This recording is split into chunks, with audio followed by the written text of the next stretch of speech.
Perfecto. Bueno, muchas gracias por la presentación. Tal vez ya me conocen.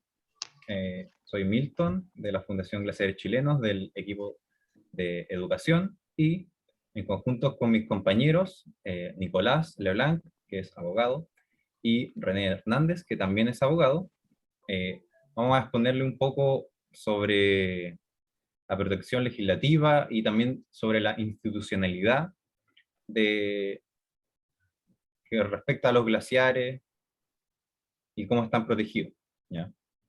Entonces, en primer lugar, voy a presentar la fundación. Para la gente que no, tal vez no ha estado brevemente, voy a presentar la fundación. Bueno, ¿qué es la Fundación Glaciares Chilenos?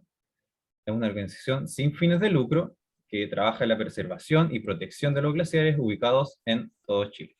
Tiene 5 ejes de acción, los cuales son proteger, visibilizar, educar, investigar y vincular. Y bueno, esta es la presentación de la fundación. Vamos a partir inmediatamente un poco queremos saber aquí su conocimiento previo, ¿ya? Entonces, les voy a mandar por el chat el link de la actividad de Menti, que ya hemos ocupado en ocasiones anteriores, y si no, también puede ir respondiendo en el chat sobre esta pregunta que vamos a hacer, ¿ya? ¿Llegó el link? ¿Sí? ¿No? Ah, no, parece que no. ¿Ahora sí? Ahí sí. Ya, Sí, genial. llegó el link.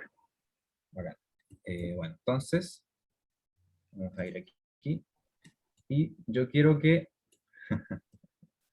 vayan aquí respondiendo. Vayan respondiendo a esta pregunta. ¿Qué instituciones o leyes crees que existen en nuestro país que protejan el medio ambiente? ¿Ya? Entonces voy a ir leyendo también los comentarios que vayan saliendo en el chat. Pueden responder por el chat o pueden meterse a esta aplicación, ¿no es cierto? Y ir dejando sus comentarios. Ahí van apareciendo ya algunas respuestas. Dice Ministerio de Medio Ambiente. ¿Ya? Justamente vamos a tocar un tema sobre ese, la CONAF, ahí sale una ONG, Greenpeace, claro, la Fundación Glaciares Chilenos también, ninguna, ya. 19.300 dice, la SMA, la Superintendencia del Medio Ambiente, el MMA, Corte Suprema, dicen, sea Shepard, Decreto Supremo 90, Ministerio del Medio Ambiente, perfecto. Bueno, muchas gracias por ir dejando aquí a ver, voy a revisar un poquito el chat. Esto es para que vayan, dice Ley de Protección y Preservación de Glaciares, la que crea el Ministerio de Medio Ambiente, el SEA, la Superintendencia del Medio Ambiente, no conozco ninguna. Ya, perfecto. Ningún problema si no conocen, dice la Ley de Bases Glaciares, de Bases Generales del Medio Ambiente, Comisión del Medio Ambiente, con las concejalías. Perfecto, muchas gracias. Entonces, lo vamos a dejar hasta aquí. Muchas gracias por su participación, normas secundarias también dicen. Y vamos a volver a la presentación porque les voy a conversar. Vamos a ver justamente cuál es la institucionalidad actual que existe en nuestro país, la cual la va a presentar Nicolás Leblanc, y van a tratar todos estos temas, ¿ya? Así que, Nicolás, te doy la palabra.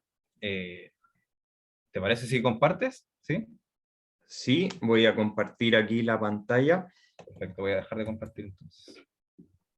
A ver, tú me Muchas avisas. gracias por su comentario importante y también el conocimiento previo, ¿no es cierto?, de todas las personas. Dale nomás. Ya, a ver, espérame. ¿Estás compartiendo? Eh, Eso, muy bien. Perfecto. ¿Se ve? Claro, claro. Ya, perfecto. Entonces, aquí voy a comenzar con la presentación. No, tiene que hacer clic en presentar. Sí, ahí ¿Presentar? ¿No estoy sé? haciendo clic. Ah, Ah, ya, espérame. ya, dale. Presentar. Eso. ¿Se ve en grande? Ahora sí, Eh, ¿verdad? ahora sí, sí. Ya. Tengan todos buenas tardes. Espero que estén teniendo un buen día.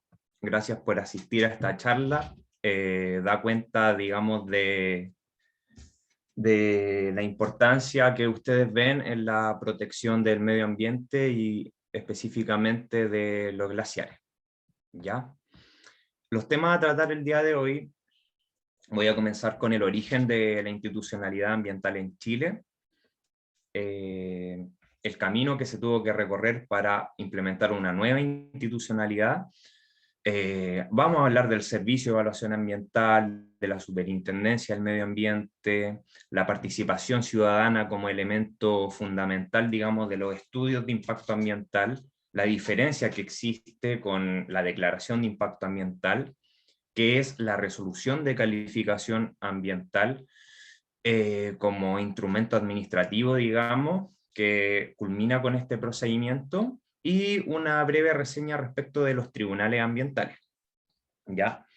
Estaba viendo las respuestas que ustedes hicieron al inicio con la primera pregunta, y claro, me llamó la atención varias, ninguna, por ejemplo, muy buena esa, pero claro, más se acercan a lo teórico, digamos, lo de la ley 19.300, el Ministerio del Medio Ambiente, y puede ser en parte de la Corte Suprema también.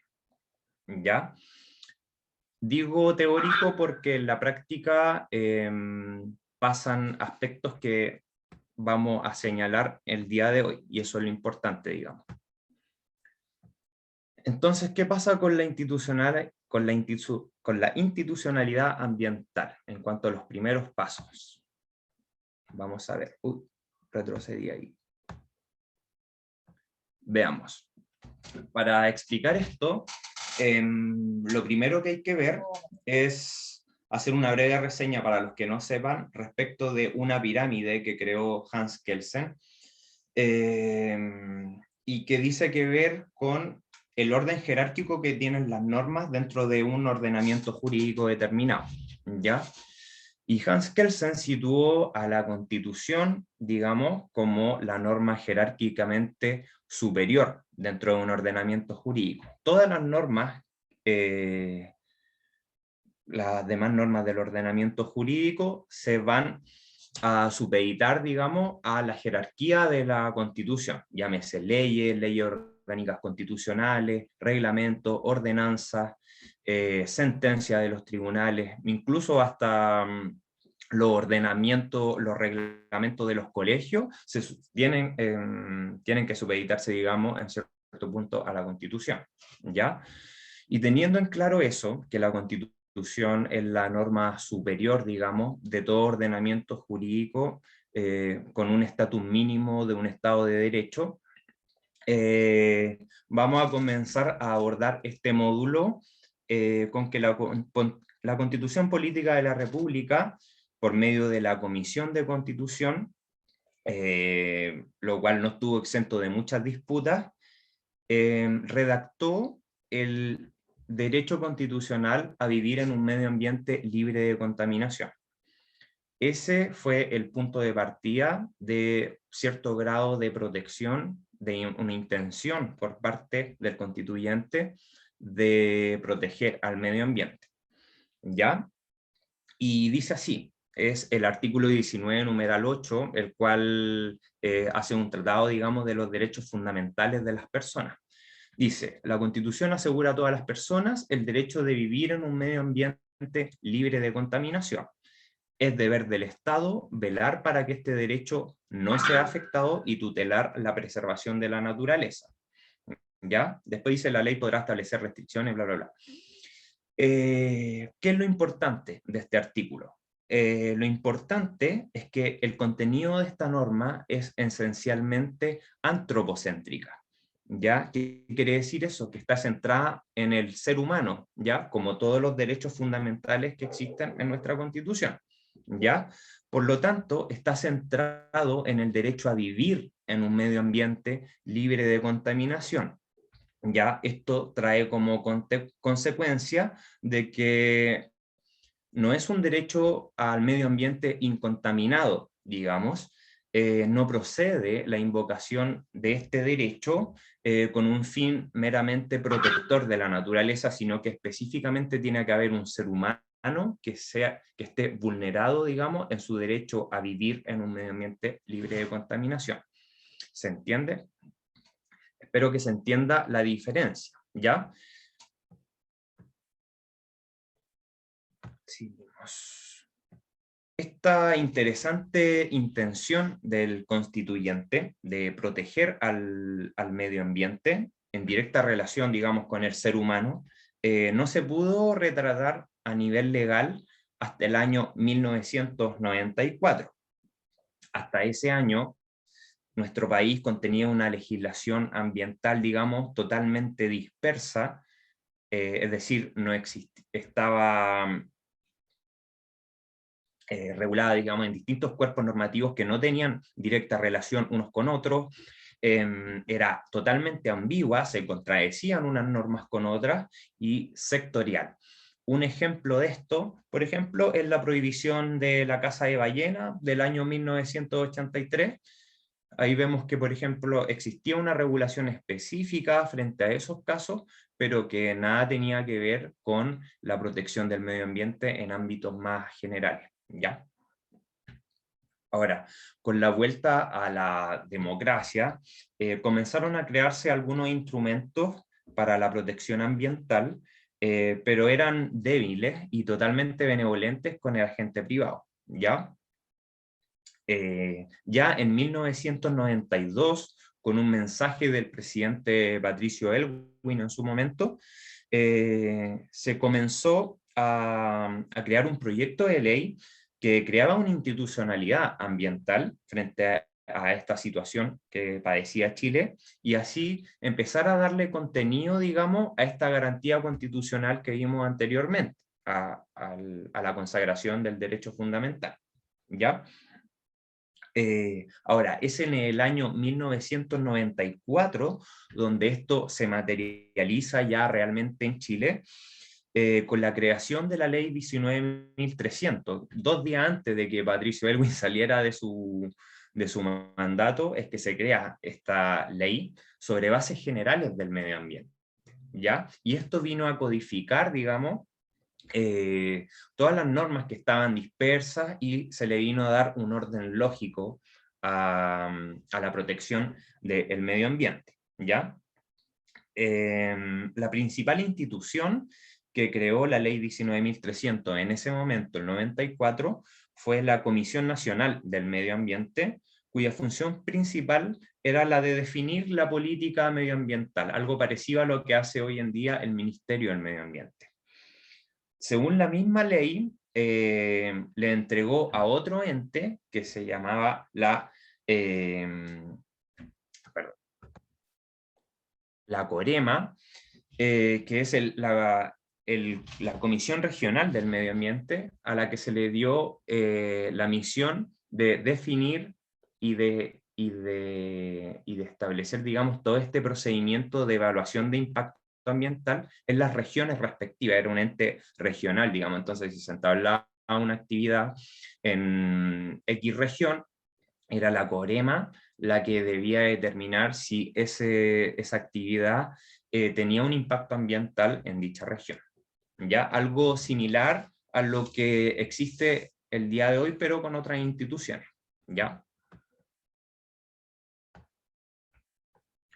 Ahora, con la nueva institucionalidad ambiental, vamos a ver qué pasa. La ley 19.300 fue siendo complementada desde el año 1994 por distintos decretos, ¿ya? Le fueron dando contenido, porque la ley de bases generales del medio ambiente, si bien lo dice general, ¿verdad? Entonces había muchas materias que había que regular en específico, ¿ya? Y eso se hizo con decretos el año 95 o con el reglamento del sistema de evaluación de impacto ambiental el 97, el cual fueron permitiendo la implementación efectiva de esa ley, porque esa ley sin reglamento no era nada, porque era un canto a la, no sé. ¿Ya?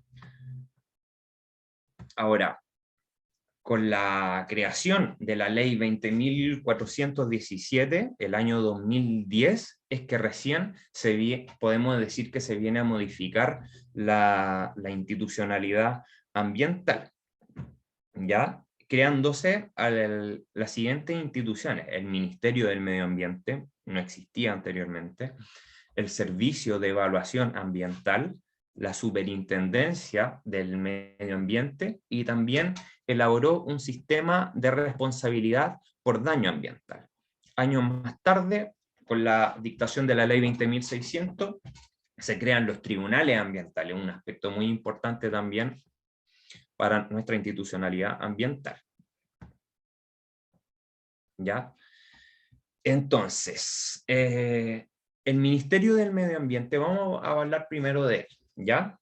Es una subsecretaría de Estado, depende directamente del presidente de la República y elabora el diseño y la aplicación de políticas, planes y programas en materia ambiental, ¿ya?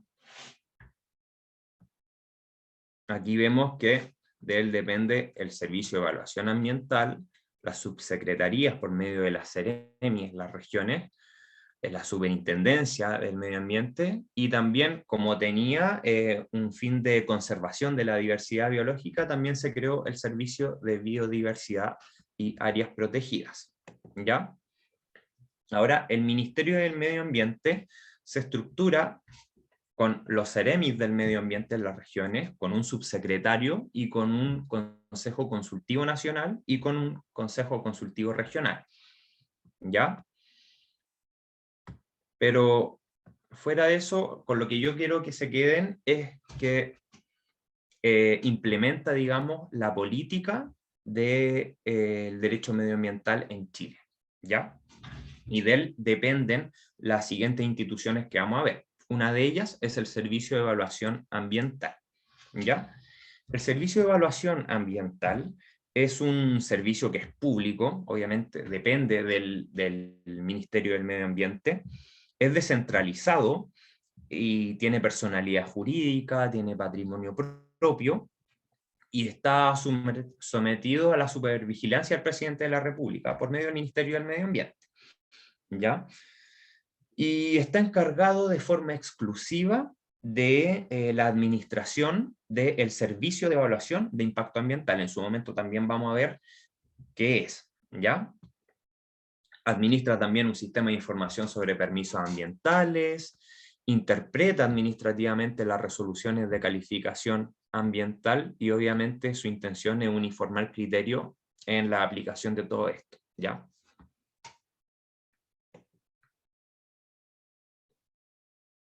También el Servicio de Evaluación Ambiental cuenta con un director ejecutivo, ya en cuanto a su estructura, dirige la administración superior de ese servicio, conoce también del recurso de reclamación en las declaraciones de impacto ambiental y representa judicial y extrajudicialmente al Servicio de Evaluación Ambiental, ¿ya?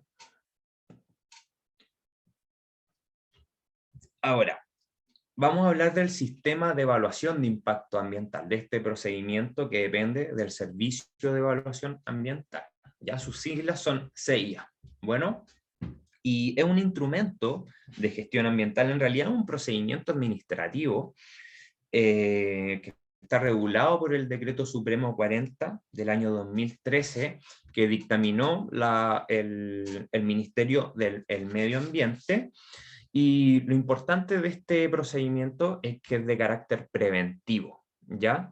Es decir, le permite al SEA determinar antes de que se ejecute un proyecto si éste cumple o no con la legislación ambiental que está vigente, ¿ya? Y así se hace cargo de los posibles impactos ambientales que puedan tener el sinfín de actividades económicas que quieran implantarse en Chile. recae tanto sobre proyectos nuevos que se quieran implementar y también sobre modificaciones de proyectos, es decir, si un proyecto que ya tiene una resolución de calificación ambiental favorable, cambia las condiciones, quiere ampliarse, va a tener que someterse de nuevo a este procedimiento por este cambio de circunstancias, ¿ya? Entonces procede respecto de proyectos nuevos y modificaciones de proyectos. Entonces, ¿qué pasa con la declaración de impacto ambiental y con el estudio de impacto ambiental? Estos dos son dos instrumentos por el cual los distintos entes económicos se someten a este procedimiento. Puede ser por una declaración de impacto ambiental, DIA, le vamos a decir desde ahora, o un estudio de impacto ambiental, un EIA, ¿ya? Y todo parte con lo que señala el artículo 9 de la ley 19.300 de la de Bases Generales del Medio Ambiente, que señala que el titular de todo proyecto que esté comprendido en el artículo 10 va a tener que someterse a este procedimiento. Por lo tanto, le da un pase, digamos, a las actividades que se encuentran dentro del artículo 10, ¿ya? Por lo tanto, si hay una actividad que no se encuentra dentro de ese artículo 10, también podrá someterse al procedimiento, pero de forma voluntaria, más no obligatoria, como si lo están los que están enumerados en el artículo 10, ¿ya? Y el artículo 10 no hace más que señalar proyectos o actividades que son susceptibles de causar un impacto ambiental considerable, ¿ya? Por ejemplo, proyectos mineros, la agroindustria, proyectos forestales, pesqueras, ejecución de obras, programas o alguna implementación en zonas SNASPE. Todo eso están, y más, están dentro del artículo 10, ¿ya? Ahora, si alguna de las actividades que señala en el artículo 10 presenta alguna de las circunstancias del artículo 11, se requerirá la elaboración de un estudio de impacto ambiental.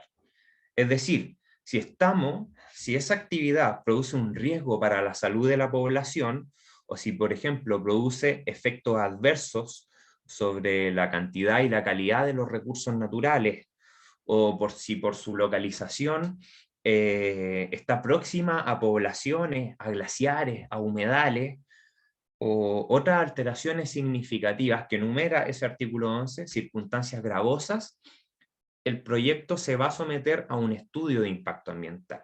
Entonces ahí ya comenzamos a ver un poco la diferencia que existe entre el DIA y el EIA, ¿ya? Por lo tanto, el DIA es un procedimiento relativamente rápido que suele durar al menos un año, ¿ya? Y en él, el titular del proyecto explica por qué su proyecto no producirá impactos ambientales significativos y solicita que se le apruebe, ¿ya?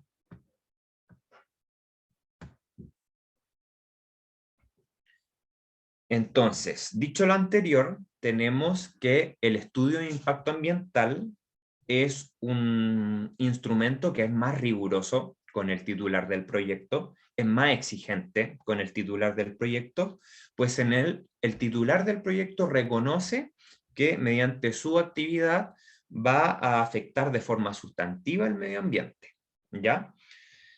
La participación ambiental ciudadana es obligatoria en el estudio de impacto ambiental, es un proceso más largo que dura 1 o 2 años normalmente, y en él las autoridades le solicitan, digamos, al titular de este proyecto distintas medidas que mitiguen este impacto ambiental, que lo reparen o que lo compensen con otra cosa, para que se hagan cargo de ese impacto. Y todo eso tiene que ir dentro del estudio de impacto ambiental, este instrumento que ellos mismos van a presentar a el Servicio de Evaluación Ambiental, ¿ya? Para ingresar a este procedimiento.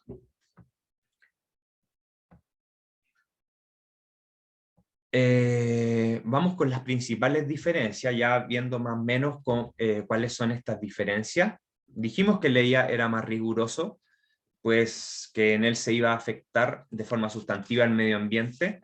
La participación ambiental ciudadana es obligatoria en el estudio de impacto ambiental y voluntaria en el día, ¿ya? Después vamos a ver lo que es la participación ambiental ciudadana.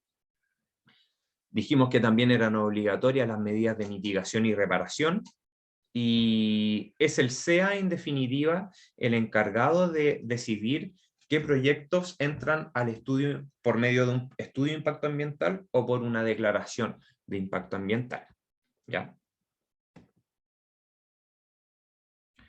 Vamos con la participación ciudadana, ¿ya?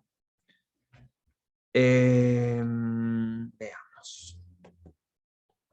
La participación ambiental ciudadana es aquella que tiene como finalidad considerar o incorporar criterios y observaciones de la ciudadanía ante este estudio de impacto ambiental. Especialmente tiene relevancia respecto de la población que está directamente con una actividad en específico, ¿ya? O un proyecto, sobre estas variables ambientales relevantes, ¿ya? Entonces, el titular del proyecto debe publicar en el diario oficial el estudio de impacto ambiental, en un diario de circulación nacional o regional, publica, digamos, este extracto de estudio de impacto ambiental, y el SEA va a determinar, digamos, si es que se cumple, digamos, con este objetivo, ¿ya? Entonces, esta es la forma que tiene el SEA de decirle a la gente que participe respecto de estos estudios de impacto ambiental, ¿ya? Antes de meternos a la resolución de calificación ambiental, es necesario señalar que la participación ciudadana tiene una grave falencia, digamos. ¿Qué pasa? Que los estudios de impacto ambiental son altamente técnicos, ¿ya? Se refieren a materias muy técnicas, netamente, no solamente relacionadas con derechos, sino que con ciencias, con química, con varios aspectos que la gente en variadas ocasiones desconoce. Aparte, se le entrega un plazo de 60 días a las personas para que puedan realizar estas observaciones ante el SEA, ya sea por escrito o en la página web del servicio. Entonces, eso hace que la gente, en realidad, esa participación que se pretende no sea tal, porque claramente las personas no van a tener el conocimiento técnico de realizarle observaciones a un documento que es totalmente técnico, ¿ya? Entonces, si hablamos de participación ciudadana, quizás no es tan eficaz, digamos, no es tan eficiente frente a la realidad, ¿ya? Ahora, la resolución de calificación ambiental es un documento administrativo que emite el Servicio de Evaluación Ambiental y que se obtiene una vez culminado con este procedimiento, ya que se inició con un día o con un ella. Todo eso termina con una resolución de calificación ambiental. Y en él se establece si el proyecto es aprobado o es rechazado por la autoridad, ¿ya? Si cumple o no cumple con las condiciones. Dicho esto, podemos tener dos alternativas: que nos encontremos con una resolución de calificación ambiental favorable o con una que sea desfavorable, ¿ya? Si es favorable, certifica que el proyecto cumplió con el proceso de evaluación, con los requisitos ambientales que se le imponen. Y en este caso, las condiciones que se impongan van a ser de cumplimiento obligatorio, ¿ya? Si le otorgan, no sé, medidas de mitigación, va a tener que cumplir obligatoriamente con esas medidas de mitigación. Si se le pide al titular que compense con otras cosas, va a tener que obligatoriamente cumplir con esas condiciones, ¿ya? Después vamos a ver qué pasa si no las cumple. Y si la resolución de calificación ambiental es desfavorable, el proyecto no puede ejecutarse en tanto su calificación no sea favorable, ¿ya? Esto tiene como consecuencia la facultad de reingreso, es decir, si un titular de un proyecto obtiene una RCA desfavorable, va a poder, digamos, reingresar a este procedimiento, tiene esa facultad si posteriormente cumple con las medidas. Lo que pasa en la práctica es algo totalmente fuera de foco, porque pese a tener RCA desfavorable, existen titulares de actividades económicas que sí, pese a tener esa RCA desfavorable, implementan o ejecutan, comienzan a ejecutar el proyecto sabiendo que por medio de su facultad de reingreso van a poder presentar posteriormente un estudio de impacto ambiental favorable, ¿ya? Eso pasa en la práctica y es bastante peligroso para la seguridad de todas las personas, ¿cierto?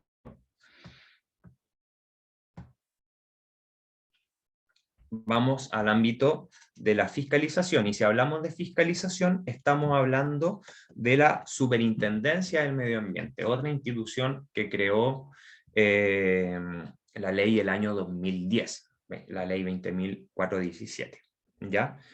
¿Qué podemos decir de esta Superintendencia del Medio Ambiente que también depende del Ministerio del Medio Ambiente? Podemos decir que también es un servicio público, también es descentralizado, también tiene personalidad jurídica y tiene patrimonio propio. Depende directamente del Ministerio del Medio Ambiente, al igual que el Servicio de Evaluación Ambiental. Es decir, tenemos el Ministerio del Medio Ambiente como institución, y de él depende el Servicio de Evaluación Ambiental, y de él depende también el ente fiscalizador. Entonces, un poco inquisitiva la situación, ¿ya? Y está encargada de administrar un sistema integrado de fiscalización ambiental y que está destinado a garantizar el debido cumplimiento de las regulaciones ambientales, ¿ya? Sus facultades fiscalizadoras y sancionadoras se implementaron el mismo día que se implementaron los tribunales ambientales, es decir, el 28 de diciembre del 2012.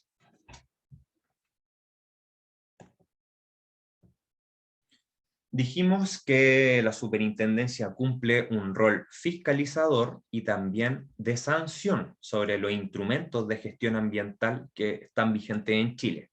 Llámese planes de manejo, resoluciones de calificación ambiental, la que vimos recién, normas de emisión, normas de calidad, planes de prevención, etc. Todos son instrumentos que son fiscalizados por esta superintendencia, ¿ya? Y en virtud de esta facultad exclusiva sancionadora,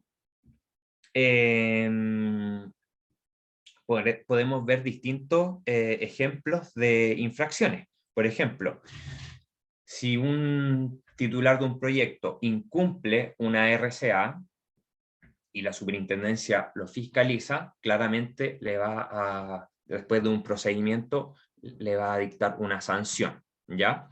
Y ante estas infracciones, se catalogan por gravísimas, graves y leves, dependiendo de su gravedad, digamos, ¿ya? Y las sanciones que puede implementar la Superintendencia del Medio Ambiente son una amonestación por escrito, esto obviamente ante infracciones que sean leves, multas que datan de 1 a 10.000 unidades tributarias anuales, clausura ya en casos más graves, con consulta, digamos, del Tribunal Ambiental también, o derechamente la revocación de la resolución de calificación ambiental, ¿ya?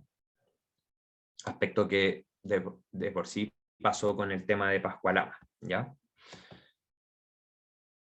Y hablemos ahora de los tribunales ambientales, ¿ya?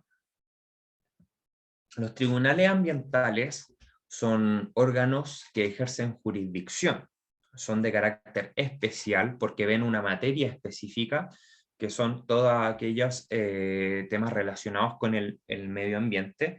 Están sujetos, a diferencia de las otras instituciones que vimos, a la superintendencia direccional, correccional y económica de la Corte Suprema, ya no del Ministerio del Medio Ambiente.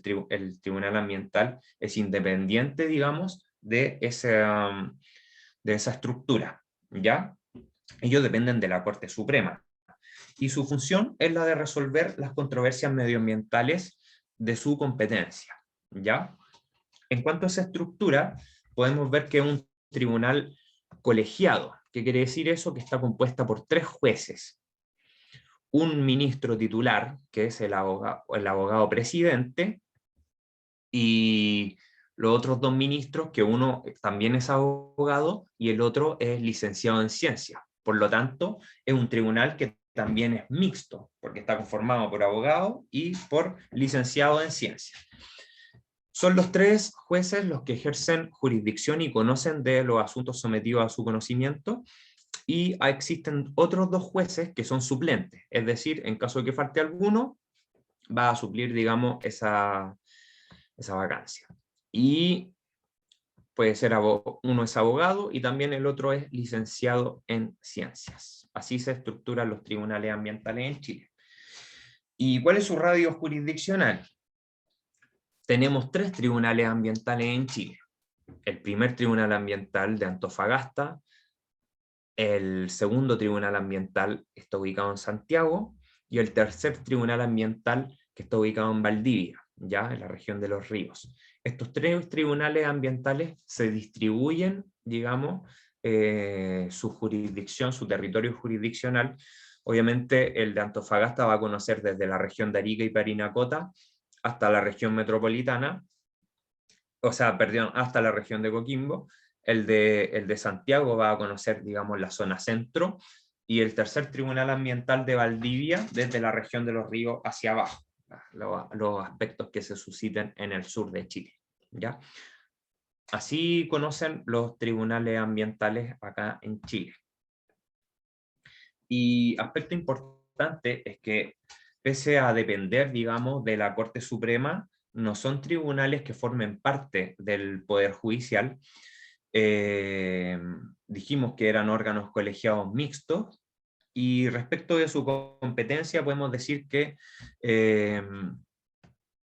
conocen respecto de la reclamación de ilegalidad de determinados actos administrativos, demandas para obtener la reparación de daño ambiental, y solicitudes de autorización previa o revisión en consulta respecto de medidas temporales, suspensión y ciertas sanciones aplicadas por la Superintendencia del Medio Ambiente. ¿Ya? Aquí le doy la palabra a Milton, ya que ya vimos las instituciones que teníamos que ver con sus características. Claro, muchas gracias, Nicolás. Ahora que vimos más o menos, ¿no es cierto?, la institucionalidad ambiental, me gustaría que fuéramos a Menti. Voy a compartir pantalla. Eh, ya dejé la presentación en el link de la... Ah, mira, ya están aquí.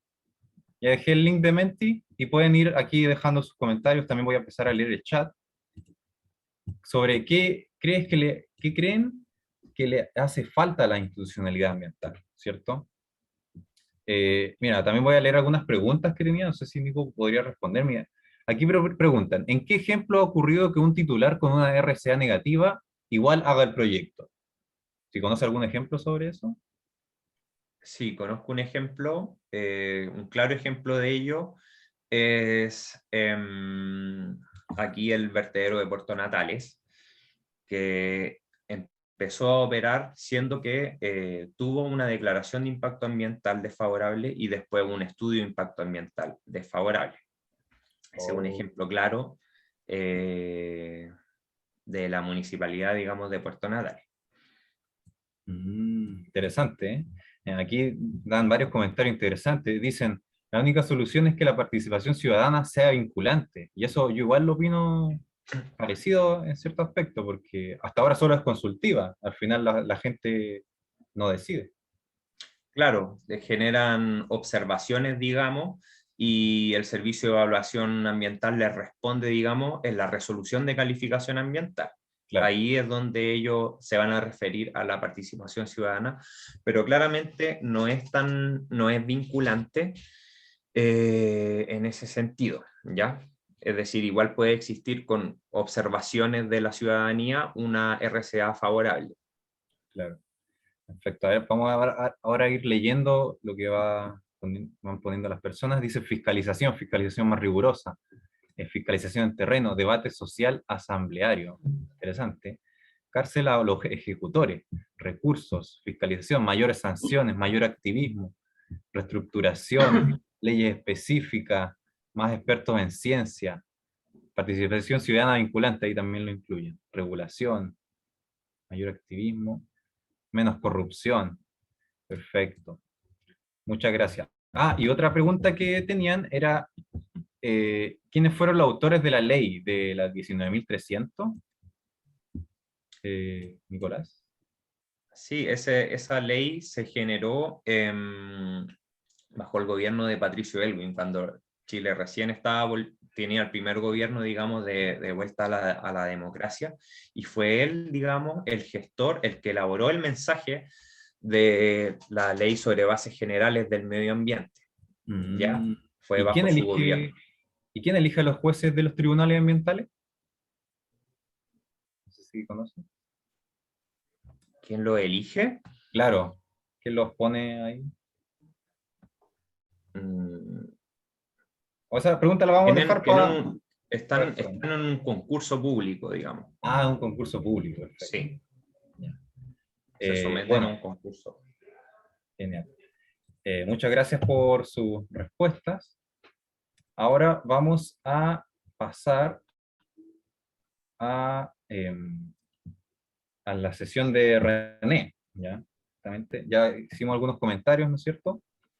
Vamos a pasar a René, así que René, ¿puedes empezar a compartir pantalla? Aquí vamos a meternos más en el tema específico de del proyecto de ley sobre glaciares específicamente. ¿Ya? René, ¿estás Ya. por ahí? ¿Se ve la pantalla? No, aún no. Aún.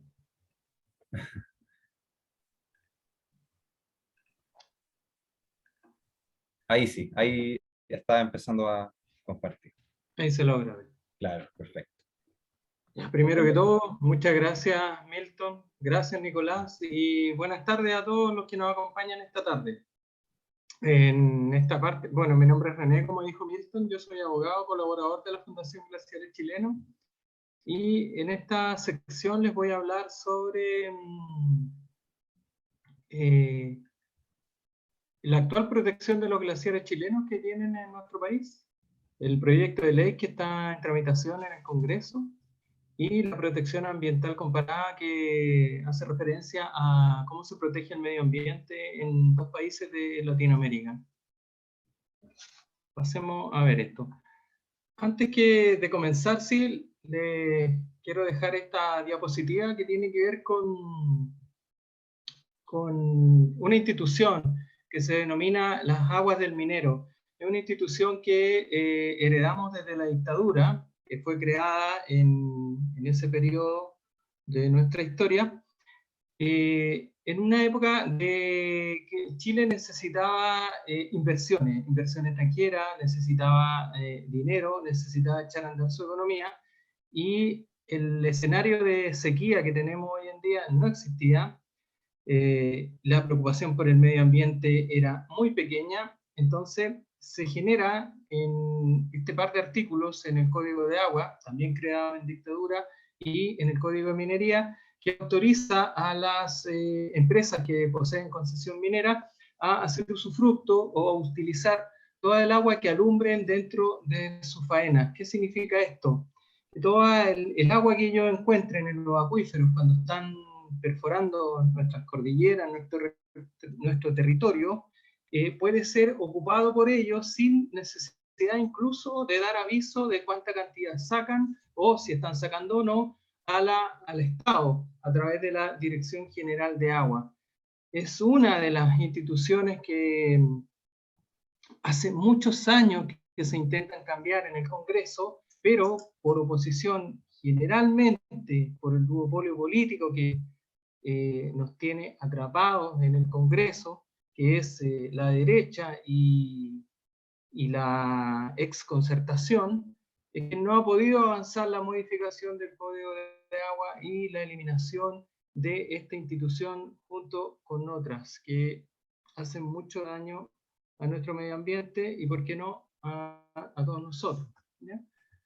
Ahora, en la siguiente diapositiva vamos a ver la protección actual de los glaciares chilenos. La pregunta es, ¿nuestros glaciares gozan de protección en este momento? ¿Existe alguna ley que los protege? La respuesta es no. Actualmente existen leyes que están creadas para proteger el medio ambiente de manera tangencial al servicio de los intereses económicos y que de manera somera tocan el tema de los glaciares. Tenemos la primera institución, que es la Constitución Política de la República, que Nicolás nos acaba de explicar hace un ratito, que tiene que ver con el derecho que tienen las personas de vivir en un medio ambiente libre de contaminación. Esa es la única mención que hace al medio ambiente la Constitución. Luego tenemos la Ley 19.300 sobre bases generales del medio ambiente, el reglamento y su reglamento del sistema de evaluación de impacto ambiental, que estuvo explicando Nicolás recién. Acá solo habría que agregar que en su artículo 3 y dentro de los requisitos para el estudio de impacto ambiental se menciona la intervención de los glaciares. ¿Qué significa esto? Que si una actividad o una empresa quiere afectar a un glaciar, tiene que presentar un estudio de impacto ambiental y someterse al procedimiento que nos acaba de explicar el compañero. Luego viene la ley 17.288 sobre monumentos nacionales, que señala en su artículo 31 el concepto de los santuarios de naturaleza. Regula la custodia por parte del Ministerio del Medio Ambiente, las autorizaciones previas para desarrollar en ellos actividades como pesca, caza, explotación rural, o cualquier otra actividad que pudiera alterar su estado natural, además de las multas aplicables por infracciones. A modo de ejemplo, acá tenemos los glaciares ubicados en el santuario de Hierba Loca, acá en Santiago. También tenemos la ley 18.362, que crea el Sistema Nacional de Áreas Silvestres y Protegidas por el Estado, el SNASPE, que actualmente se encuentra congelada en su administración de las áreas protegidas, porque como todos sabemos, la CONAF es quien administra nuestras áreas protegidas actualmente.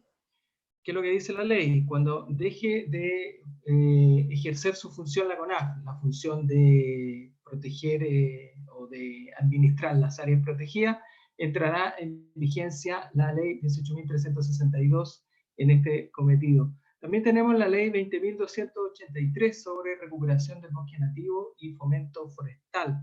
¿Qué es lo que señala esta ley en su artículo 17? Que la corta destrucción, eliminación o menoscabo de árboles y arbustos nativos a una distancia de 500 metros de los glaciares, medidas en proyección horizontal en el plano, prohíbe la corta, prohíbe la corta destrucción, eliminación o menoscabo de forestación nativa a menos de 500 metros de un glaciar. Eso es lo que podría agregar la ley de recuperación del bosque nativo. En fin, estas son todas las normas. Esto es toda la protección que ofrece nuestros glaciares. Normas tangenciales, someras, una protección pequeña, casi un saludo a la bandera, como dice el dicho. La única norma que podría efectuar cierta protección es el Decreto Ley 40 del año 2012, que es el que explicaba Nicolás, que tiene que ver con el estudio de impacto ambiental, que a la hora de intervenir, yo tengo que presentar un estudio de impacto ambiental. Tampoco prohíbe la intervención, sino que lo que me dice, me está autorizando a intervenir el glaciar y está solicitando requisitos para poder intervenir. Así que a raíz de esto, y bueno, de lo desastroso que ha resultado para Chile y Argentina el proyecto Pascualama, que a contar del año 2005, entre Argentina y Chile, comienzan las comunidades que estaban siendo más afectadas por la actividad del proyecto Pascualama a reclamar y a proteger, a solicitar la protección legal de los glaciares en ambos lados de la cordillera. Y a raíz de esto es que se comienza a solicitar la creación de un proyecto de ley de glaciares. Ha pasado de esto cerca de 15 años, 5 proyectos ya están archivados dentro del Congreso. Actualmente se está tramitando el 6º proyecto de creación del Senado. Está con un avance de 1/3. ¿Qué más se puede agregar? Está en su primer trámite constitucional. Estuvo 2 años en la Comisión de Minería y Energía, debido a todo el lobby que ejerce la minería en este país. Es algo impresionante, y la verdadera campaña del terror que ejerce esta industria contra las leyes que vienen a proteger la cordillera en general y el medio ambiente en nuestro país. Hasta hace poco, el pasado desde junio, y después mencionaba 2 años de discusión en la Comisión de Minería, fue evacuado el proyecto a la Comisión de Medio Ambiente para luego pasar a sala y ser votada, pero ahí le espera la otra mitad del trámite, que es pasar nuevamente a las comisiones y a las votaciones de la otra Cámara, que es la Cámara de Diputadas y Diputados.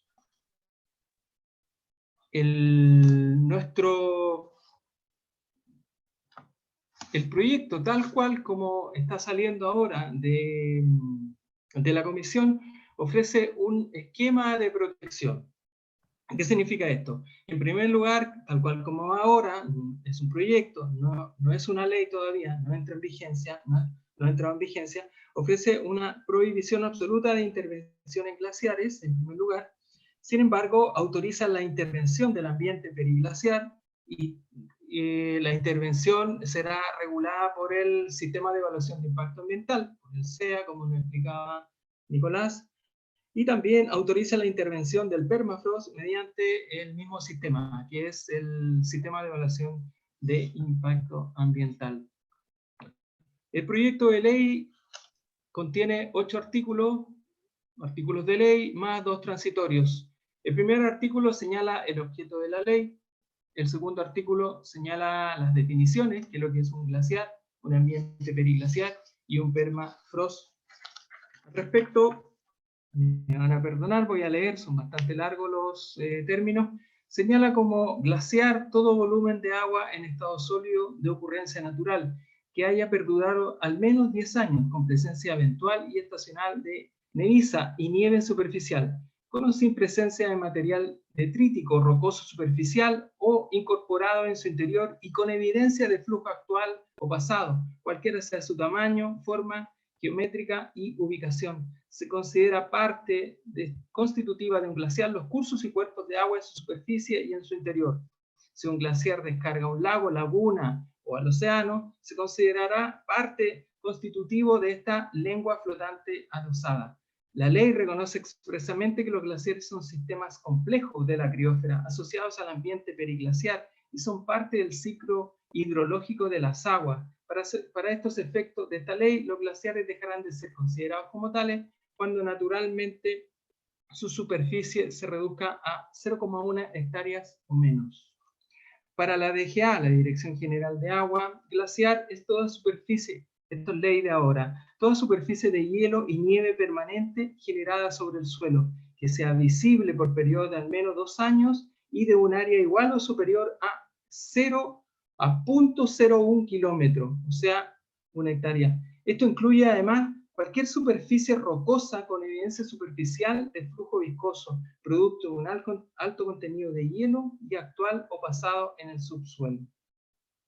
Como ambiente periglaciar, se define a los ambientes dinámicos dependientes del clima, que incluyen los procesos, condiciones y formaciones terrestres, que no siendo glaciares posibilitan la mantención del equilibrio de uno o varios glaciares, permitiendo la captura de nieve, la formación o mantención de neviza y hielo, y la generación de detritos, incluyendo el espacio de transición desde un ambiente periglaciar y hacia uno no glaciar.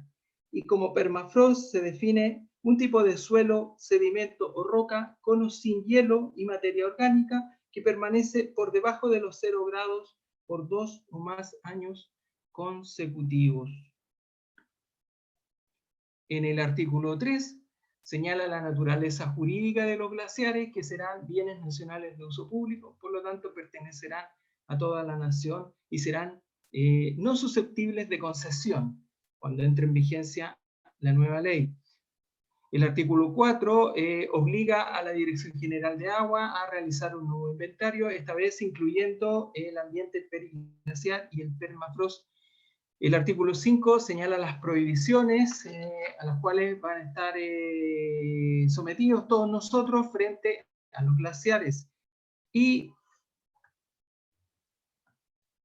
el artículo 6, la protección del ambiente periglacial, y como lo habíamos mencionado, va a estar sometido al al sistema de evaluación de impacto ambiental. El artículo 7, la protección del permafrost, que de igual manera va a estar sometido al sistema de evaluación de impacto ambiental a través del servicio de evaluación ambiental. Y el artículo 8 acarreará sanciones a quienes incumplen lo señalado en la ley, dentro de las que se incluyen el presidio menor en su grado mínimo a máximo.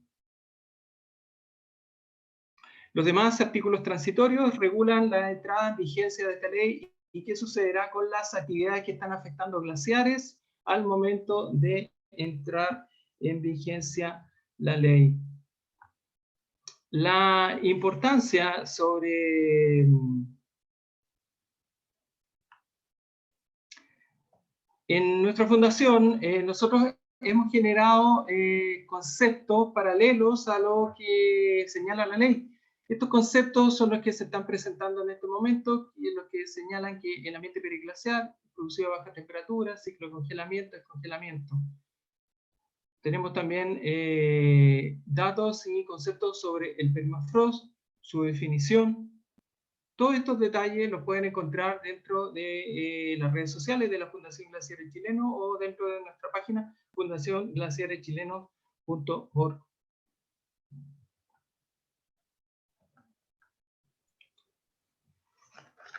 Por último, es necesario mencionar la importancia del permafrost, porque si bien es cierto, la nueva ley protege completamente los glaciares, el ambiente periglaciar y el permafrost están quedando desprotegidos, la verdad.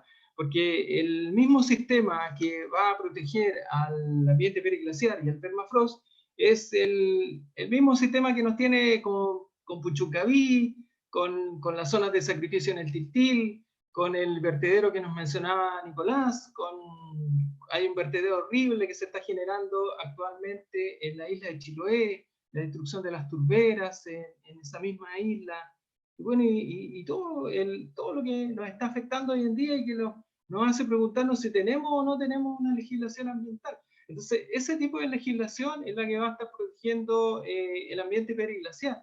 ¿Qué es lo que compone el ambiente periglaciar? En el ambiente periglaciar encontramos los bosquedales en el altiplano chileno del norte de nuestro país, encontramos los humedales andinos, que son tremendamente importantes, e incluso para la sobrevivencia de nosotros mismos, de las personas, y también encontramos glaciares rocosos, podemos encontrar también dentro de este ambiente periglaciar. Estos son los elementos que van alimentando las cuencas, que nos van abasteciendo de agua, especialmente en esta época que estamos viviendo en nuestro país, en una situación de extrema sequía, donde no hay región que no se salve de esta falta de pluviosidad. Incluso se puede ver en la página de meteorología que la región de Aysén es una región acostumbrada a tener una alta pluviosidad, actualmente tiene un déficit de un 47%. Es impresionante lo que estamos viviendo.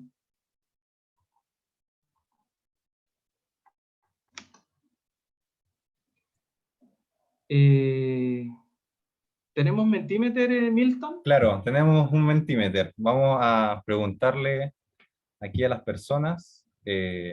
Voy a compartir, ¿ya? Está como para hacer como entre medio de tu presentación. Entonces, vamos a ir aquí. Y se me olvidó dejarles en el chat la tercera pregunta para que ustedes participen. Mira, aquí hay algunas preguntas, dicen, un glaciar rocoso no se considera glaciar entonces, según se considera parte del ambiente periglaciar. Mm, ahí sí No, la pregunta. el glaciar rocoso es un tipo de glaciar. Lo que se menciona es que dentro de la importancia del ambiente periglaciar, es que dentro del ambiente periglaciar se encuentran formaciones de glaciares rocosos. Mm, perfecto. O es Eh, posible. mm. ¿Van ingresando al Menti? ¿Sí? ¿O está fallando el...? ¿Pueden avisar por el chat si llegó el Menti? En el chat está el Menti. Ah, ya. Ahí van apareciendo los comentarios, muy malo, es insuficiente, insuficiente. Pueden también dejar comentarios en el chat. Está piola, pero falta. Adolece de protección real. Débil, ineficiente, dicen. Muy mal. Insuficiente, peor es nada.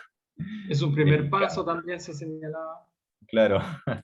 La esperanza es que en algún momento, Fabián Sangüesa nos dice, la esperanza es que en algún momento de la historia planetaria volverá a la era glacial. Es cierto también. Insuficiente, Claro, ilusorio. esas son edades que escapan Claro. a las edades del ser humano. En realidad la Tierra va a sobrevivir, nosotros nos vamos a ir en algún momento. Vivo, tal vez. Bueno, muchas gracias. En honor al tiempo, vamos a dejar hasta aquí esta actividad. Y vamos, después viene René y vamos a terminar con la última actividad. Así que puedes continuar con tu módulo, René. Puedes dejar de compartir para que puedas compartir.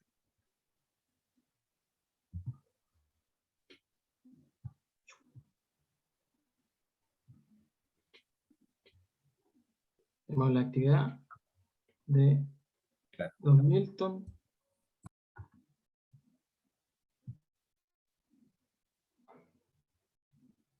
Y claro, como los participantes de nuestra charla de esta noche opinaron, nuestra fundación, eso es lo que señala, el proyecto es débil en la protección de glaciares, ya que abre la posibilidad de tener intervención en su cercanía, entregando la decisión al Estado mediante el Servicio de Evaluación de Impacto Ambiental y el Sistema de Evaluación de Impacto Ambiental. Asimismo, no se hace cargo de las crioformas variadas presentes en el país y su importancia dependiendo de la región en que se encuentre. Eso es de vital importancia en nuestro país, no es igual, posee latitudes impresionantes, no es lo mismo lo que vive nuestro compañero Nicolás Leblanc en la región de Magallanes, a lo que estamos viviendo acá en la zona centro de Santiago, o lo que puedan sufrir, por ejemplo, las personas que viven dependientes de la Concagua o del río Huasco, con Pasco Lama.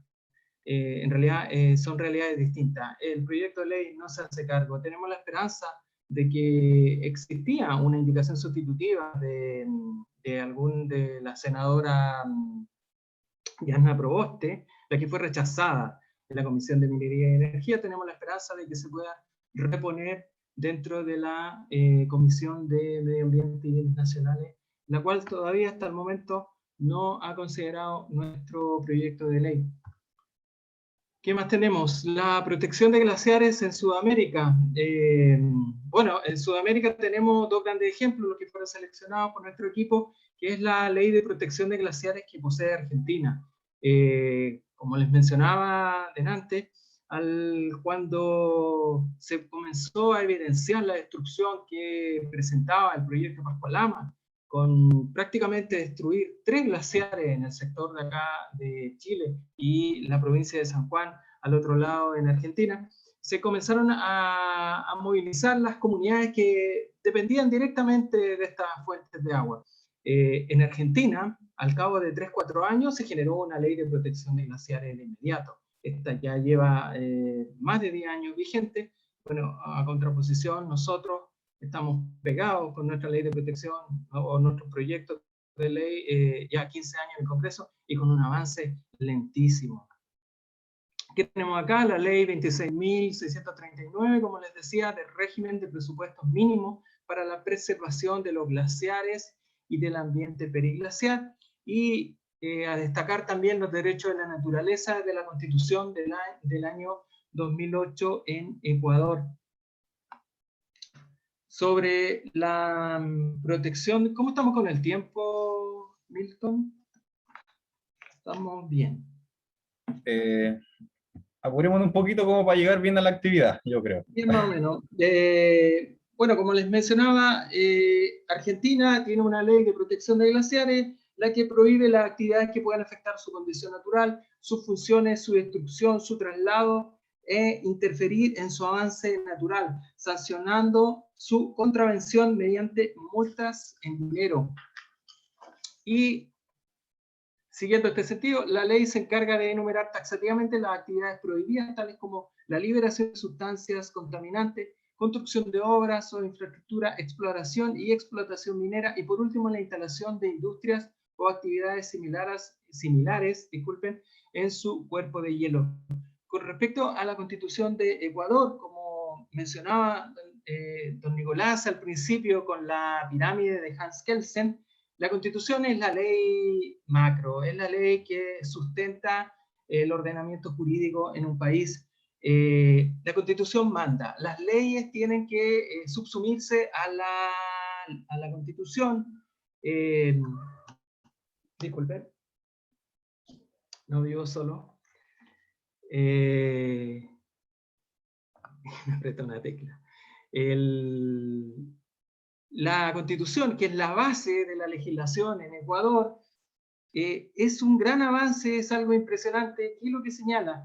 Rige en Ecuador una Constitución que, junto con regular derechos y obligaciones a sus habitantes, otorga la calidad de sujeto de derecho a la naturaleza o a la Pachamama, como lo señala la misma legislación. ¿Qué significa esto? Que es titular de derecho y que se encuentra protegida por la Constitución. Es un icono mundial de la protección del medio ambiente, y de su lectura además se extraen un decálogo de derechos que se le otorgan a la naturaleza. Nicolás nos explicaba al principio que la visión que tenía la protección ambiental que tiene nuestra Constitución, la Constitución de Pinochet, es una visión antropocéntrica, que está fijada en el ser humano como el centro. ¿Por qué? Porque dice, las personas tendrán derecho a vivir en un medio ambiente libre de contaminación. Bueno, la Constitución de Ecuador escapa de esto, se arranca y señala derechos a la propia naturaleza, no importando si dentro de su afectación están involucrados el ser humano o no. Esa es la real importancia y lo que quise destacar esta noche con respecto a la Constitución de Ecuador. Muchas gracias por haberme puesto atención. Don Milton. Perfecto, muchas gracias René. Voy a empezar a compartir ahora yo. Y ya les dejé en el chat la penúltima actividad sobre, yo creo que aquí, ¿no es cierto?, que hablamos en un momento de la minería. Entonces yo les pregunto, ¿qué sienten al ver esta imagen? Un poco más, darle un toque más emotivo a esta presentación. Puedo también, voy a ir leyendo algunos comentarios en el chat. Dicen impotencia. Después dice aquí, Georgina dice, vamos los constituyentes a salvar los glaciares. Esperemos que sí. Impotencia, rabia y pena, dolor, enojo, penita, saqueo, excepción del mundo, claro. Saqueo ambiental, tristeza, indignación, dolor, desprecio por la especie humana, nos dice María Elizabeth. Gabriela Tala nos pregunta, ¿esa imagen de dónde es? No sé si Connie está por ahí, la sacamos del equipo de medios, ahí voy a preguntar sobre dónde viene. Después nos dicen autodestrucción, preocupación, depredación, enojo, indignación, egoísmo. Perfecto. Bueno, muchas gracias. Ahora vamos a ir a la actividad. Esta sí que es final, está un poco más emotiva. Queremos que vayan participando en el siguiente link. Mandé ahí otro link de Mentimeter. donde vamos a hablar justamente de, que mencionaban ahí, de Pascualama, ¿ya? Y sobre un poco la minería también. Entonces, voy a presentar. Y en primer lugar, aquí está mi compañero Nicolás Leblanc. Me gustaría que nos mencionara un poco sobre este proyecto, cómo ocurrió, cuál es la postura. Ahora vamos a hacer un juego de roles, ¿ya? Donde Nicolás va a tomar una postura que sea en contra de la minería, ya en general, y nos va a hablar específicamente de este proyecto de Pascualama, que justamente afectó glaciares. Y luego, como contraparte, aquí René va a hacer el rol de una persona que estaría a favor de la minería, ¿ya? Pero es solo el rol, no se ensayen con él porque no es su opinión personal, ¿ya? Entonces, bueno, Nicolás, cuéntanos sobre este proyecto, Pascualama, que es bien famoso, ¿ya? Gracias, Milton. Antes de llegar, digamos, derechamente a lo que es esta actividad, la actividad final, bueno, quiero aclarar que me confundí dentro de la última pregunta que me hicieron. En realidad, los ministros del Tribunal Ambiental son elegidos por el presidente de la República, ¿ya? De los 3/5 que realiza el Senado, de una quina que le da la Corte Suprema, ¿ya? Entonces ahí tenemos la participación, digamos, de los 3 poderes del Estado en la elección de los ministros del Tribunal Ambiental. Para aclararlo, ¿ya? Para que no se vayan con otra información. Ahora, derechamente con lo que es el proyecto de Pascualama, este es un proyecto minero que fue llevado a cabo por la empresa canadiense Barrick Gold por intermedio de una filial, la compañía minera Nevada S.A., ¿ya? Y que fue instaurada en plena cordillera de los Andes, en la frontera entre Chile y Argentina, en la tercera región, ya en la región de Atacama, y que consistía en la explotación minera a cielo abierto con el objeto de extraer onzas de oro, de plata y de cobre, ¿ya? Todos minerales que se encuentran en grandes cantidades bajo los glaciares Toro 1, Toro 2 y Esperanza, ¿ya? El proyecto se visualizó por el lado, como fue binacional, desde el lado chileno, en la región de Atacama, en la provincia de Huasco, específicamente, ¿ya? Comuna de Alto del Carmen. Y por el lado argentino, en la provincia de San Juan, departamento Iglesias. Muy alto, a más de 4.500 metros sobre el nivel del mar. Y pese a ser binacional, un 75% de la obra se realizaron en Chile, el otro 25% en Argentina, ¿ya? ¿Qué sucedió con este proyecto? Luego de un sinfín de procedimientos ante el Servicio de Evaluación Ambiental, de resoluciones de calificación ambiental, de infracciones, de sanciones, de todo eso, el 2018 la Superintendencia del Medio Ambiente anuncia la clausura definitiva de Pascualama, imponiéndole una multa también por graves y reiteradas infracciones a la resolución de calificación ambiental. Es lo que yo le decía anteriormente. Existía una resolución de calificación ambiental favorable que posteriormente por Pascualama, que vendría a ser el titular, no se cumplieron, ¿ya? Tras haber recurrido la minera de esta situación, el 2020, el 17 de septiembre, ya el Tribunal Ambiental, que ya estaba conociendo este asunto, el Tribunal Ambiental de ¿cuál sería? De Antofagasta, ¿cierto? Confirma el cierre definitivo de Pascualama, más una multa de 7.000 millones de pesos. Puede sonar harto, pero para Barrick Gold no lo es tanto, ¿verdad? Así, el 18 de septiembre, Barrick hace público su deseo de no apelar esta resolución, ¿ya?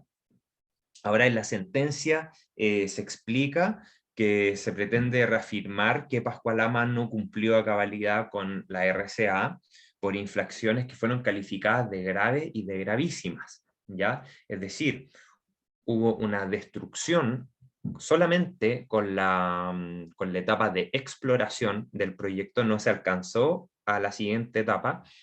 Solamente con la etapa de exploración, más del 90% de los glaciares Toro 1, Toro 2 y Esperanza fueron destruidos y existió una contaminación del río Estrecho, ¿ya?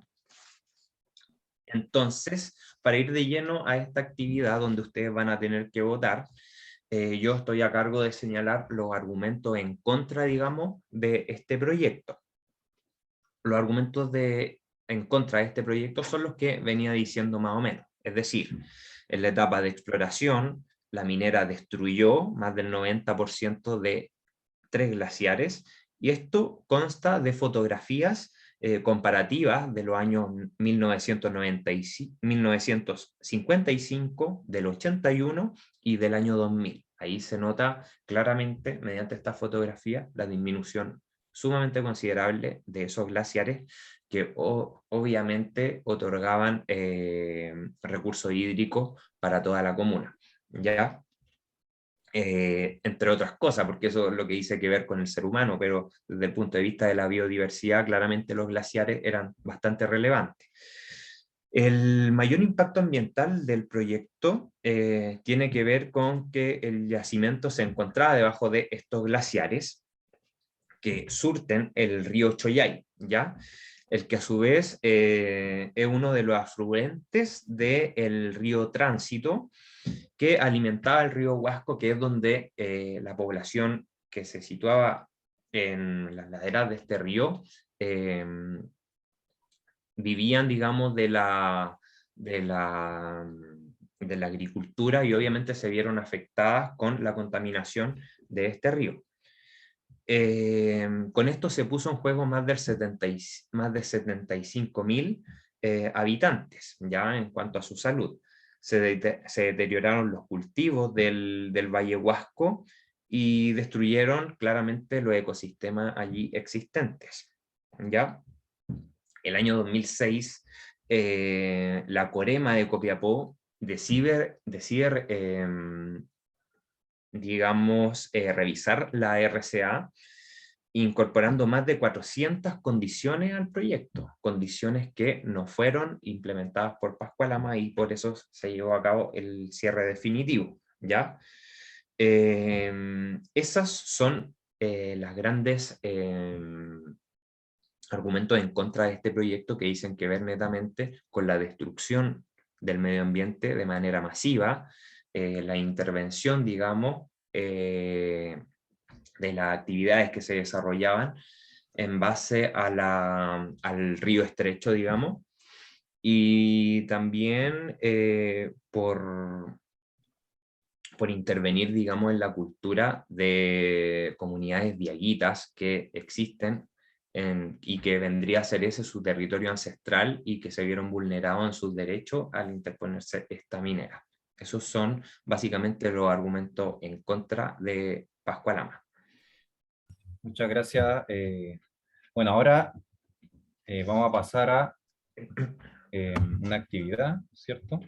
Donde yo les voy a presentar, donde ustedes van a tener que mencionar un beneficio y un perjuicio justamente de la minería, que esto está ejemplificado por Pascualama, ¿ya? Y la idea va a ser que René va a ir complementando estos argumentos como una postura en favor de la minería, qué nos entrega la minería y qué nos trae como perjuicio la minería, ¿ya? Había una pregunta en el chat, había leído que si tajo abierto era lo mismo que rasgo abierto. Cielo Sí, abierto también. creo que sí, ¿no es cierto? Ah, y aquí dice, ya él nos pregunta cómo se llama el río que fue contaminando y la provincia de Argentina donde estaba situado los proyectos. Provincia de La San Juan. minera... Iglesias. Sí, Ah, la Iglesias. minera Veladero. Veladero es la minera, así se llamaba en Argentina. Ah, Y en la provincia de San Juan. Que es la perfecto. provincia que ha generado conflicto con la ley de protección de glaciares en Argentina. Porque recordemos que Argentina es un país federal. Aquí van apareciendo las primeras respuestas, nos dicen grave contaminación, pero también nos trae ingreso al país. Ingreso. Dice, da trabajo a las personas, pero nos trae destrucción ecológica, daño a comunidades, aporte al PIB, Sí, que nos correcto. dicen destrucción, economía, trabajo en contaminación, ecosuicidio, ingresos al país, va saliendo harto eso. ¿Qué te gustaría complementar, René, desde tu visión Bueno, de esta, hay en que este juego de distinguir roles? el proyecto Pasco Lama, en realidad no fue un proyecto ilegal. El proyecto que estuvo completamente bañado por la legalidad, incluso hubo un tratado internacional entre ambos países. Fue el primer proyecto minero binacional del mundo. El, generado y aprobado porque los proyectos, los tratados internacionales son ratificados por los congresos. Quiere decir que nuestros legisladores estuvieron a favor en su momento de la realización de estos proyectos. Y me refiero a los de nosotros y a los que están en la República de Argentina. Así que era un proyecto legal. No sé si eso es bueno o malo, pero eso habla un poco de qué tipo de parlamentarios teníamos en esa época. ¿Y qué tipo de parlamentarios tenemos en este momento? Que no podemos sacar adelante las distintas leyes que están esperando, que protegen el medio ambiente, como la ley del delito ambiental, la misma ley de protección de glaciares y cuantas otras. Volviendo al tema y beneficios que podrían otorga la minería son que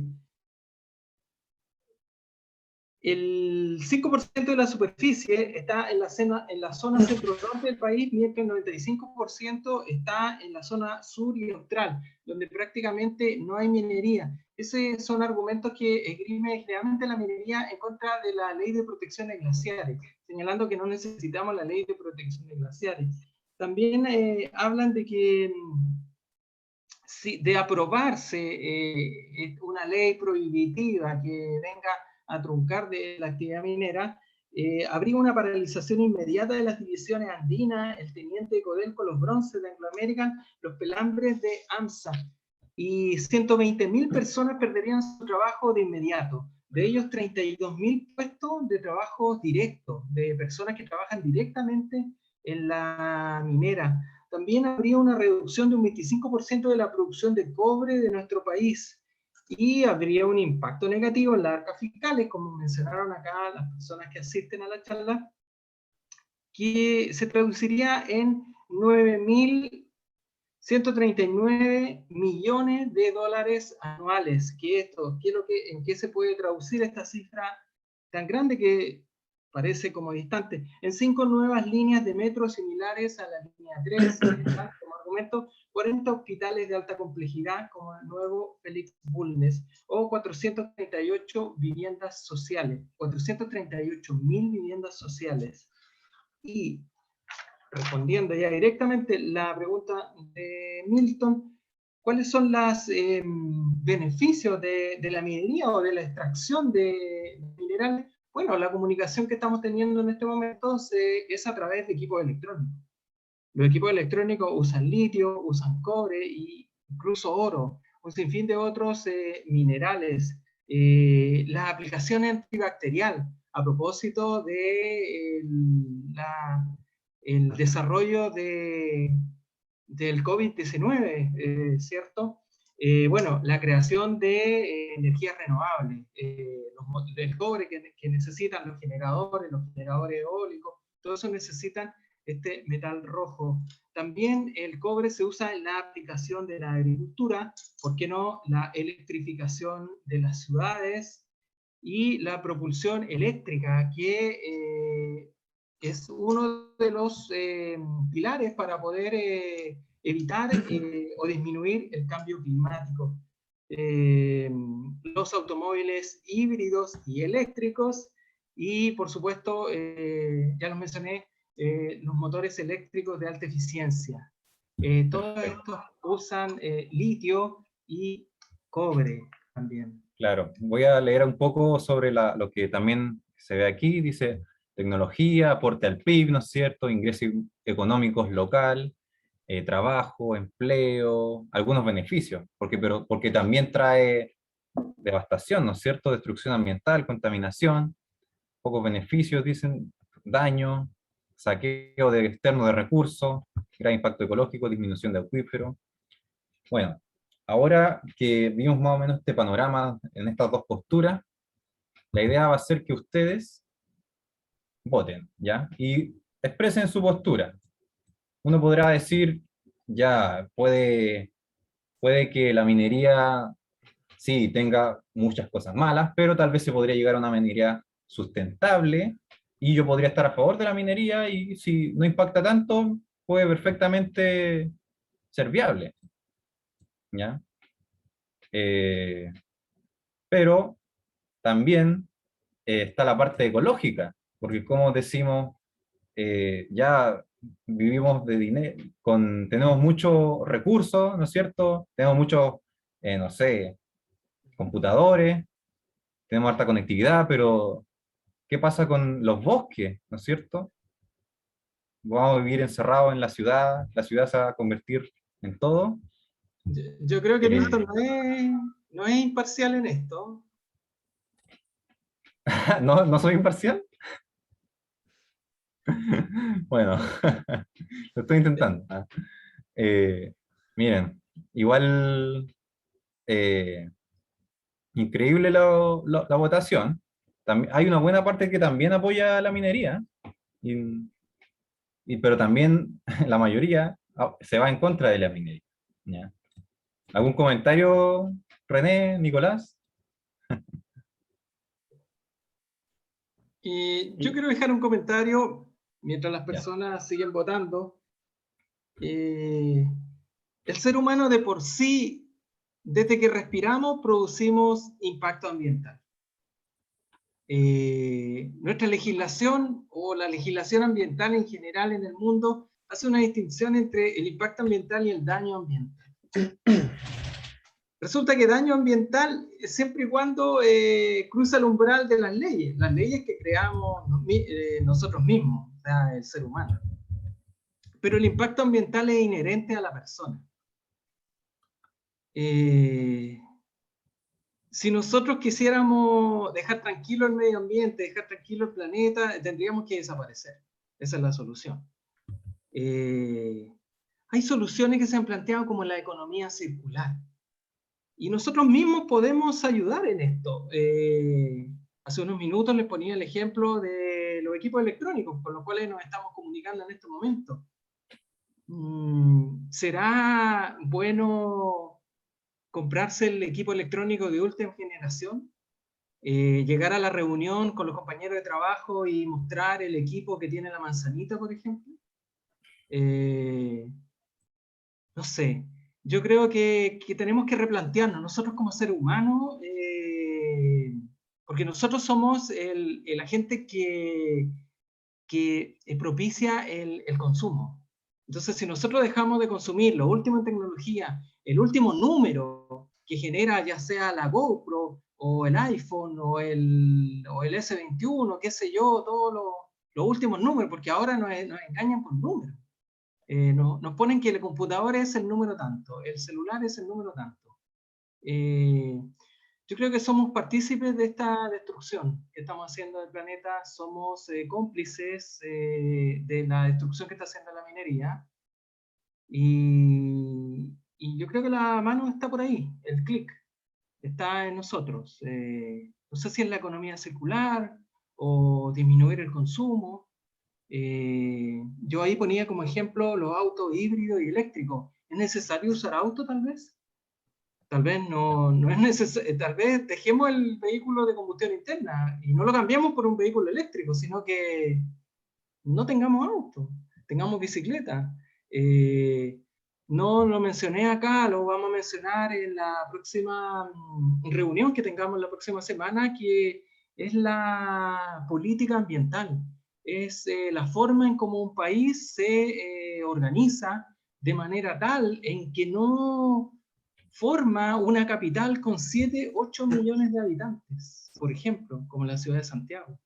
Una redistribución de las personas, de distribución incentivos tributarios para generar empresas en regiones. Claro, Y, eso lo y- vamos a ir y- viendo igual la sesión, la próxima sesión, ¿no es cierto? sí, hay Exactamente. mucho que hacer. Eh, Nico Leblanc, digo Nicolás Leblanc, ¿algún comentario? Sí, Sí, quería decir algunas cosas con respecto a lo que iba mencionando la gente, iba leyendo el chat, claro, de específicamente el llamado que hacen a los constituyentes a cambiar la realidad medioambiental en Chile y respecto de la protección a los glaciares también. Y me gustaría dar mi postura al respecto, porque si bien comparto el tema del proceso constituyente y que son los constituyentes los que tienen que primeramente consagrar en nuestra protección desde el punto de vista medioambiental, también es cierto que los problemas medioambientales que se han suscitado en Chile no radican precisamente por una omisión que exista en la Constitución. Recordemos que desde el 80 existe el derecho a vivir en un medio ambiente libre de contaminación. Ya se encuentra. ¿Por qué, si la Constitución señala este derecho fundamental, estamos como estamos? ¿Por qué pasó lo que pasó con Pascualama, con Anglo American? ¿Por qué pasó lo que pasó ahora con el estrecho Kirk en Magallanes? Y las innumerables situaciones de daño, de impacto ambiental considerable en Chile. Y radica no porque exista una omisión en la Constitución, ojo con eso, no le demos a los constituyentes otra labor a la cual están sometidos. El problema es que la institucionalidad ambiental descansa primeramente y esencialmente en el poder ejecutivo, es decir, en el gobierno. ¿Ya? Lo vimos al ver a la parte de las instituciones, tenemos al Ministerio del Medio Ambiente, el Servicio de Evaluación Ambiental depende del Ministerio del Medio Ambiente, el ente fiscalizador, que es la superintendencia, depende del Ministerio del Medio Ambiente. Entonces, ¿por qué está pasando lo que está pasando? Por falta de voluntad política.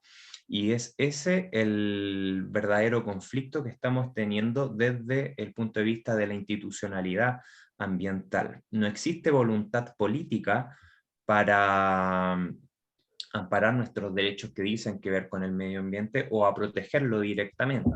¿Ya? No es la Constitución la herramienta encargada de proteger a los glaciares, porque la protección de los glaciares es más específica, que dice que ver más bien, de acuerdo a su estructura, con que se encuentre en una ley, ¿verdad? No en la Constitución, porque la Constitución genera una elaboración de principios, de valores, de cómo nos vamos a estructurar en la sociedad de manera más general. Lo específico lo ve la legislación. Incluso los tribunales ambientales, los ministros, los escoge el presidente de la República. Entonces, estamos ante un presidencialismo en Chile que es de verdad absoluto y que tiene mucho poder en la injerencia de las decisiones y en los proyectos de ley. Ese es el problema. Por lo tanto, tengamos en consideración que estamos ahora en un proceso constituyente, que desde el 80 que existe el derecho a vivir en un medio ambiente libre de contaminación. El problema es otro, que dice que ver con la voluntad política. claro, perfecto, Nicolás. Muchas gracias por también ahí entregar tu postura al respecto. Bueno, ya vamos a ir cerrando. Nicolás va a dejar no Nicolás Blemer, el otro Nicolás González, va a dejar una pequeña encuesta para que puedan realizar sus apreciaciones con respecto a esta sesión. Eh, Muchas gracias por su participación. Pueden empezar a seguirnos en redes sociales. Tenemos Instagram, ¿no es cierto? Facebook, correo. También tenemos planes de suscripción para quienes quieran realizar una donación. A veces tenemos muchas ideas, pero nos falta justamente a veces dinero para poder llevarlas a cabo. Lamentablemente. Milton, ¿Sí? lo importante es que la gente, si tiene más dudas, como estoy leyendo ahí en el chat, Claro. que la pueden Ah, sí. hacer por Instagram también, por redes sociales. Exactamente. Ahí la vamos También. a poder responder también. Dejen las dudas Sí, en las redes sociales, van a ser contestadas todas, chiquillos. claro, claro. Justamente también se me fue eso. Pero muchas gracias. Finalmente voy a cerrar con esta frase que dice: La necesidad de proteger el medio ambiente es urgente y los desafíos son grandes, pero el espíritu colectivo por lograrlo es mayor.